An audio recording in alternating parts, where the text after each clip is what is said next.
That's $1 million question, no? Are we Avarna or are we Savarna? Do we live inside the village? Do we live outside the village? What is this touchable? It's supposed to serve people in proportion to their population, means the lowered caste population is 75%. Then why do you have a cap at 50%? In Dalit communities, there is internal hierarchy. So therefore, according to that internal hierarchy, there should be further, the logic of social justice should apply in that category. There are some deeper soul-searching questions that the other Dalit groups also need to ask. We thought they would go after Bommai, if at all. But Yediyurappa bore the brunt of that. Will they change their mind? Will they not? These are all open questions to which I don't have an answer. Hello and welcome to TNM's Poll Watch. As the Karnataka election campaign heats up, there are a lot of factors that have come into play. One particular factor is the caste metrics and the caste factor in these elections. And that is something that many wouldn't understand, because caste plays a major role in Karnataka politics and Karnataka elections. To talk about this, I have with me the Executive Editor of News Minute, Sudipto Mondal. Sudipto, thank you so much for talking to us. And also we have Superman here, Sudipto's pet. Superman. Okay. So Sudipto, just explain to us about the caste factor playing a major role. It plays a major role in other elections as well in several parts of the country. Yeah. But as far as Karnataka is concerned, it's very intense. So can you just because, break down to our viewers how this works? Yeah, no, intense because of, as you know, a lot of things have happened. It's been happening at least since 2013-14, when there were demands for internal reservations, for a caste census, many of these things. But they came to a head about a year ago in the lead up to the elections. From outside in Chennai, you must have seen agitations, some of them very violent and all of that. And one can say that it's a result of some of the moves that the Bommai government made on its way out. It was trying to stitch up a lot of loose ends on the caste matrix, really. Trying to get microscopic communities into its fold. To do this so-called social engineering or whatever. So there were a lot of these little incidents that happened, and then, as you know, now it is something which is out there as one of the most important considerations in this election. So, I don't know, you want to ask me a specific question about this? So, the recent statements by Amit Shah, Siddaramaiah, Amit Shah saying that 4% reservation is done away with. It will help the Vokkalikas and Lingayats, and that, those are the communities that deserve, reservations. And Siddaramaiah replying back to Amit Shah and saying that we actually want 75% reservation. So what exactly you can understand from these statements? See, if you just take those two statements at their face value, the politics or the ideology behind it is pretty apparent. When Amit Shah says 4% of Muslims out, right, it obviously means that he's trying to make one section very happy, and that section has been cultivated by Amit Shah's party and almost nurtured towards Hindutva. So this is one kind of a little message to them, saying that, see, we delivered on our promise of Hindutva. So it's coming from a very, I would say, mean-minded mentality. But the statement that Siddaramaiah made, I don't see it as something which is new, which should surprise us also, because this has been the demand or the understanding that 75% of seats should be reserved in educational institutions, in jobs, that 75% should be reserved, is very commonsensical to the social justice discussion, right? What is the social justice discussion? At the very core, whether it is Periyarist politics, Ambedkarite politics, Lohiite politics, it's all about जिसकी जितनी आबादी है उसकी उतनी what do you call it? मांग होती है or need or necessary in proportion to their population. Let's not trip over Hindi over here, but in proportion to their population. So that is the logic. So in fact, the reservation system is a little illogical in the way it has laid out so far, which is that it's supposed to serve people in proportion to their population, means the lowered caste population is 75%. Then why do you have a cap at 50%? So he's really talking old or established social justice rhetoric, and so what his demand is something that the Congress should have taken a lot more seriously when it was in power, right? It's good that he's bringing it up now, but so just one big development, major development that happened just before the elections is scrapping of reservation for Muslims, 4% reservation for Muslims and they have also made some kind of changes in that entire policy. Yeah. The Supreme Court has put it on hold though. But how does this entire thing work? Do you think that it's giving the BJP the rich dividends that they were expecting, or to try and make this as an election issue? We know for quite some time now that these kind of things always have some benefit in terms of votes. Polarize and garner votes is an old formula. But one thing I wanted to say about this Muslim thing, it's funny when I was speaking amongst people who are in the know, they were joking about how at least now Muslims know that there is a reservation. that there is so Muslim community in Karnataka had no idea that there were 4% reservation, or probably they were not utilizing it. That is the thing. I'm sure that some people knew. And I am very glad, because I take a lot of interest in social justice issues and all that. I'm very glad that now this has become a point of conversation among Muslims, because whether or not it has been utilized, I don't have the numbers ready with me. There is a lot of talk about this 4% having never been utilized properly. But now that this has happened and the Sangh has done this, I know that it has become a point of conversation. Kya ji wo 4% so there is some renewed consciousness. Exactly. So our friends are all discussing, kya ji wo 4% thakat hai hamara and all that. And now it is again a matter of interest. And I think that it is a good thing in a way that it brings Muslims into the conversations about social justice. About representation, right? Because Muslims also, when you talk about Muslim representation, Muslims are not a monolith, right? I mean, there are gradations among Muslims, and this is a conversation that is pending in the Muslim society, right? What are the different gradations among Muslims? And it is wrong, in fact, to give a blanket 4% to Muslims. I mean, if you ask me, because why would you give a Sayyid Ashraf Muslim affirmative action benefits, right? When you have communities such as the Nadaf, you have different communities which are into weaving, into artisanal communities. There are several such communities in Karnataka. If I am not wrong, somebody should check this. The Bidri craft work, right? It is intergenerationally passed down in a Muslim community which is not upper caste or which is not privileged caste. So these questions, I hope, will become more relevant in the Muslim community now, because elections have an impact on society. Elections will come and go, but these things really matter. But one thing that, we are watching it from a distance, from Tamil Nadu. I've been watching these elections. But one thing that struck me was there was no protest from the Muslim community as such when the reservation was scrapped. It was the Banjaras who were protesting, and they were pelting stones at Yediyurappa's house, the former chief minister, and not the present chief minister. So what does this mean? Why are the other communities getting disturbed? Okay, can I take a slightly longer answer for this one? Okay, so the thing is, the Banjaras, are referred to as a touchable community. Now, I want to first get into this nomenclature. What is touchable, right? Within the SC fold, there are different communities. In Karnataka, we have 101 communities listed under the SC category. Now, the question arises, the common sense perception is that SC means untouchable. But if you look at the law, the SC category is socially and educationally backward or socially and educationally excluded. There is no mention of untouchability. In fact, you will be hard pressed to find a definition for untouchability anywhere in the law books in India. So what is untouchability is a question. And that question is important because there is a community which is being pointed at and being told that you are quote unquote touchable. Touchable. Now, this has been created, I blame the Ambedkarite organizations in Karnataka partly for this kind of, not very accurate nomenclature. Right? What do you mean by touchable? When you have not defined untouchable, how can you define call somebody as touchable, right? Particularly a community which we know is marginalized. The response, I'll allow the Lambaris only to speak about it, because they have very well articulated their position where they say, are we Avarna or are we Savarna? Do we live inside the village? Do we live outside the village? What is this touchable? So then there are these Dalit groups which will say, no, but you are allowed inside the houses of the so-called privileged communities. You are allowed inside the temples.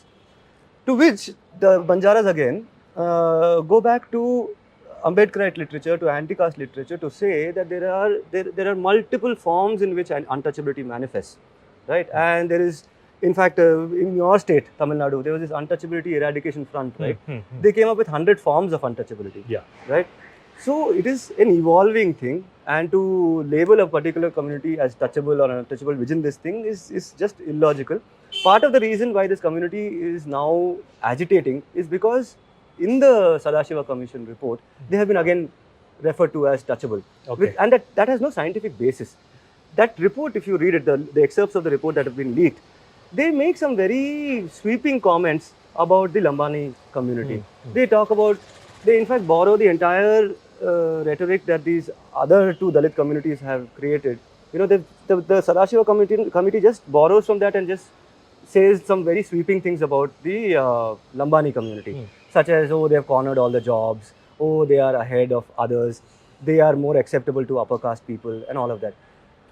I think they are throwaway statements. It's based on perception without data. Yeah, without data. So one of the things that the Lambanis are obviously agitated about is, what are these impressions that are being sought to be created about us? What are the statistics? Show us the numbers. Because it is a fact. If you go and look for Lambani communities where they live and where they are largely in large numbers, their living style and the places they inhabit are very, very poor in their condition, right? They call tandas. They're almost like tribal hamlets. Okay, they are living outside the village. They are seen by the local community as thieves, you know, as undesirables, as people who pollute so-called pure culture. You know, that they are uncultured. Their influence will pollute us. You know, if they are passing through the streets, people hold on to their children. You know, this is the kind of prejudice that the Lambani community faces. And in such a situation, you have a bunch of Dalits only, unfortunately, who are misled, or who are probably, you know, I would say misled only, who are misled into believing that this is some privileged community. Where did this happen? And I think there are some deeper soul-searching questions that the other Dalit groups also need to ask, you know. And I put it down to a lack of Ambedkarite organizing in Karnataka. See, Ambedkarite organizing in Karnataka happened only in the 90s. Until then, even formations like the DSS were Lohiyite, Gandhian, some leftists, some this, that. Real Ambedkarite politics started happening in Karnataka only with the entry of the BSP. Okay, so that's why I feel like, you know, some amount of course correction needs to happen among, you must have heard of left, right. Yeah, that's what my next question was because I've been talking to a lot of people. So they come up with terms like Dalit left and Dalit right. When we actually talk about, you know, which way. Sadashiva Commission. Exactly. Which way the Dalit community is going to vote in this election, or what is going on in their minds. So can you just explain to our viewers about this differentiation about Dalit right and Dalit left? Okay, so firstly, this right and left, okay, we are still trying to figure out the origins of this term. It's an unscientific. So where did it start? How it started? I won't hazard a guess. I don't want to hazard a guess. Okay, because there are multiple narratives, okay, about how it emerged. You come from Tamil Nadu, and there also you have these origin stories for Arundhatiyars and Pariyars. In the Telugu states, there are multiple origin stories for Mala Madigas. So also over here, where you have Madigas and the Holayas. That's the terminology I'd rather go with, because as also in the rest of South India, that has at least some kind of record. Yes, I mean that's the name for the community. They are Holayas and they are Madigas, right? And then there are satellite or allied communities. There are easily 24 communities allied with Madigas. There are as many communities allied with Holayas. And I say allied, I don't mean that it's a political alliance. It means that they share a certain cultural bond, a certain set of rituals, a certain food habits, so many practices, and even the profession, right? So if you identify the Madiga as the community who are into manual scavenging and leather work, you can imagine, right? The same leather work and manual scavenging is broken up into multiple functions, and these multiple functions are performed by smaller communities. Like somebody might do the curing of the leather, somebody might actually make the drum, and there's another community which might actually use that drum in a ritual, and all of them could be Madiga allied communities. That said, it is from these two communities that originally, wherever in the country you see, you will find these two communities, right? Which is one community which is involved in the quote-unquote impure or polluting work of leather and conservancy work, scavenging work, and one community which is employed as laborers, as field laborers, So over here, as in the rest of the country, the Holayas, who have traditionally held these kind of jobs where, traditionally they're expected to perform labor in the fields, have a slight advantage over those communities which are performing the so-called polluting tasks. And as a result, they have their economic growth, their political growth, their intellectual growth has happened at a faster rate. Like even if you look at Ambedkar's own community, the Mahars have a lot of similarity with Holayas, with Parayars, with Malas and all that. So they have obviously advanced at a faster rate than those communities which were further down the hierarchy. And that is why the question of internal reservations, saying that if the logic of affirmative action should work between privileged castes and Dalit communities, then in Dalit communities there is internal hierarchy. So therefore, according to that internal hierarchy, there should be further the logic of social justice should apply in that category as well. Therefore, internal reservations. Now, this of course was a point of conflict for these two communities. You will find Mang Matang fights in Maharashtra. You will find Arundhati Parayar fights in Tamil Nadu, Mala Madiga, and here Holaya Madiga. But our team has come. Okay. Raju sir. Yeah. Raju sir is, by the way, trying to set up a Ambedkar statue in his village. Okay. Okay. Anyway. Raju sir, do chai. So anyway, coming back, the Holayas and Madigas have been in this kind of tussle over many years. Okay, and interestingly, from 2013-14 onwards, in Karnataka, nowhere else you will find this, the Holayas and Madigas have started working together to a great extent at the expense of the Lambani. Okay, and that is a very interesting phenomenon for anybody who follows Dalit politics, because these are traditionally communities which have been head to head, but they seem to have come together in a demand for internal reservations against the Lambani. And that is based on the realization that the Lambanis are ahead. They are taking political power, they are taking power by way of jobs, by seats. So it became a different equation here. Holaya Madigas on one side and Lambanis on the other. And the Holaya Madigas, of course, their campaign over the last 5-6 years has been against the Lambanis. And the Sadashiva Commission report was seen as something that was in favor of the Holaya Madiga communities.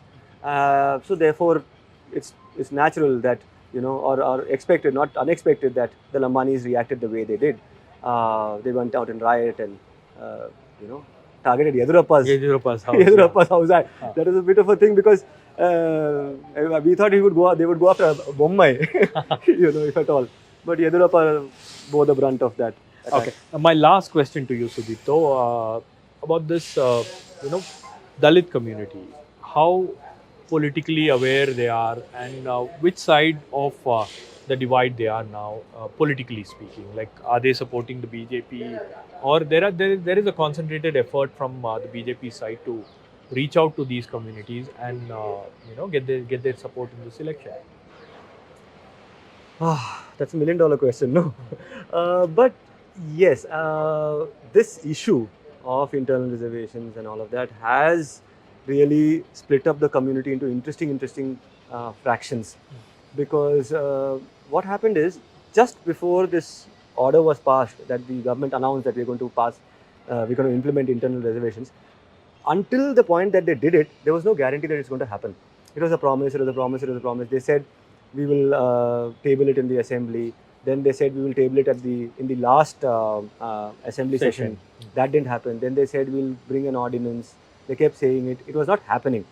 In that period, a whole bunch of particularly Madiga leaders, also a lot of Holaya leaders, top leaders from the state went and joined the Congress actually in a public show of defiance against the BJP.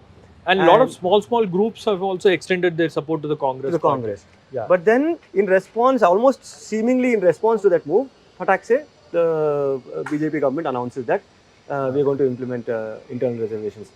And after that, the elections were announced, right? So now it really is a $1 million question. That's why I say, because if the Madiga communities and other Dalits deserted the BJP because of the non-implementation of internal reservations, now that has been announced. Will they change their mind? Will they not? these are all open questions to which I don't have an answer. Okay. Okay, but they are factors So nevertheless. definitely the people of Karnataka will answer these questions on May 13th. Thank you so much for Thanks, talking to Shabbir. us, Sudipto, explaining to our viewers about the complexities. Explaining or confusing them further. But maybe I think because you this know, is a topic which should confuse people. yeah, exactly. We should read little so, more so on this. that is the reason why we are doing this video. Yeah. So maybe the viewers will take it further. They'll read, Yeah. they'll understand. We have a couple of good articles. Yeah, in the we do. News We Minute have on this like subject. Sudipto has been reporting about social justice and caste politics for a very long time. If you go check out his articles on the News Minute website and other publications too, you will find it. You can relate. Experts have written for us. You will also understand what we are talking about. But this is a subject that needs to be explored and it needs to be debated and discussed in several newsrooms. Though certain newsrooms are ready to discuss, but others are not. So that is the reason why we thought that this video is very important for our viewers, and we will continue to carry out with our election coverage. We have got DK Shivakumar's interview and Siddaramaiah's interview, and there are also many other interviews that are lined up just ahead of elections, which is getting intense, which is getting interesting by the day. So do follow our website, thenewsminute.com, and also TNM Poll Watch. Support independent journalism. Thank you. Thank you.